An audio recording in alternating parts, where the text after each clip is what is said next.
Alright everybody, let's learn how to play Guildmasters. So Guildmasters is a fantasy crafting strategy game where you play the guild leader in the city of Temmin. You're going to be crafting items for heroes, sending them on adventures, and recruiting them to join your guild.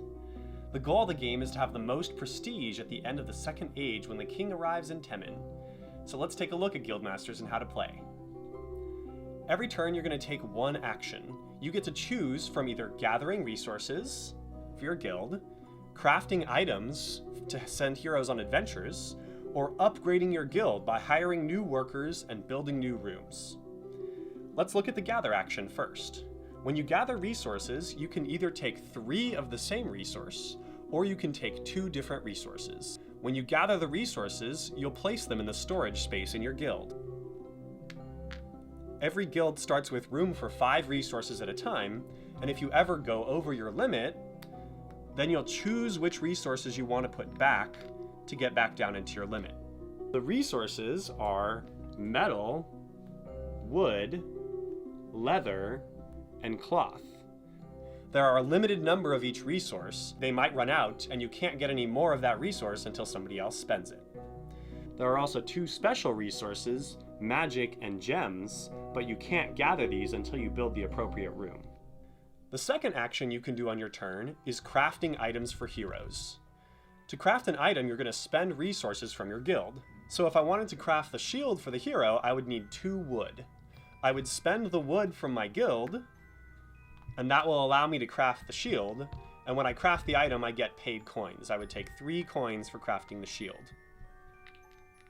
There are 2 types of quests, 1-item quests and 2-item quests. When you craft an item for a 1-item quest, you'll get your coins, and then the hero is immediately going to go on their quest. When the hero goes on their quest, you'll draw a treasure card. So in this case, I would get a blue treasure. Treasures give you special abilities. You can play these on your turn in addition to your action. You can save these, or you can play them for their ability. Treasure cards are secret, and you can hold up to 7 in your hand at one time. The hero will go on their quest, and then they return and join your guild. Each quest that you complete gives you prestige, and each quest has icons at the bottom, and those will matter at the end of the game depending on which halls you build, but I'll get to that later.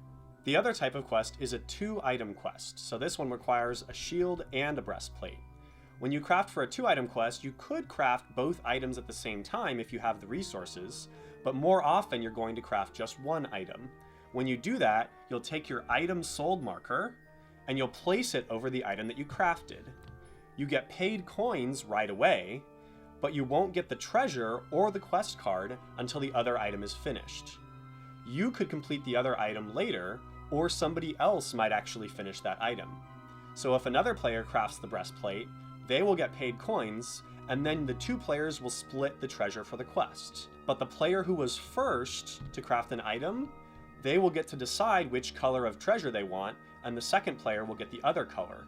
Also, whoever was first will get to keep the quest card, which is worth prestige at the end of the game. When you complete a quest, you'll draw a new quest from the quest deck to replace the one you just completed. There are 2 ages of quests, and after you get through both ages, the king will arrive in Temmin, and then the game will end, and whoever has the most prestige will be the winner. The third action you can choose on your turn is to upgrade your guild. When you upgrade your guild, you can hire a worker, and you can also build a new room onto your guild. Both cost money, so you'll spend the coins that you've earned from crafting items to upgrade your guild. To hire a worker, you pay its coin cost.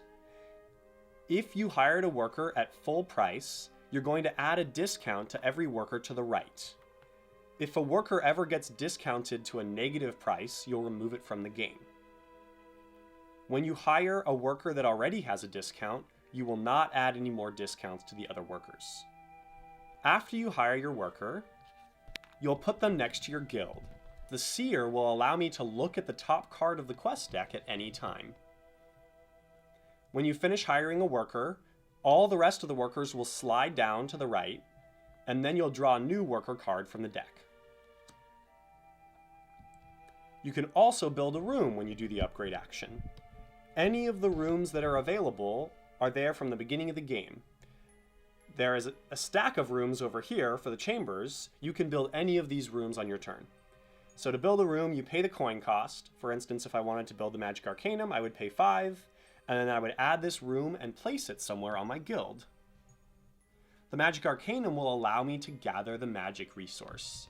You can also build a warehouse to increase your guild's storage space, or a library, which will give you reputation for your scroll cards, which are some of the treasure cards. One of the main ways to score prestige in Guildmasters is by building chambers or halls onto your guild. Chambers give you a fixed amount of prestige, but in order to score them, you need to fill them with the appropriate type of worker. Every worker has a type, either the hammer, the mask, or the crown. You'll want to put appropriate workers into a chamber that you build in order to score its bonus points at the end of the game. The halls are the only rooms that are off the board, and that's because you draw a number of halls based upon how many players are in the game. These give you prestige based upon what you accomplished, so you'll want to pay attention to which halls are in the game so you can build a strategy around them. For instance, the Arsenal gives you 2 prestige for every weapon on a quest that you completed during the game. So if I complete a quest that requires a weapon, for instance this quest here, the staff is a weapon. So if I craft that and finish this quest, that will count towards giving me points for my arsenal. Try to build quests that have similar types of icons on them so that you can build a hall and score a lot of bonus prestige at the end of the game.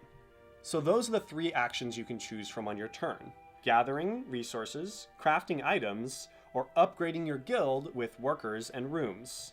You can also play or sell as many of your treasure cards as you want during your turn. Players will take turns one at a time until the bottom of the quest deck is reached and the king arrives in Temin. When the king arrives, each player will have one final turn, and the king will judge all of the guilds. Whichever player has the highest prestige becomes the most legendary guildmaster and wins. So that's how to play Guildmasters. Thanks for watching.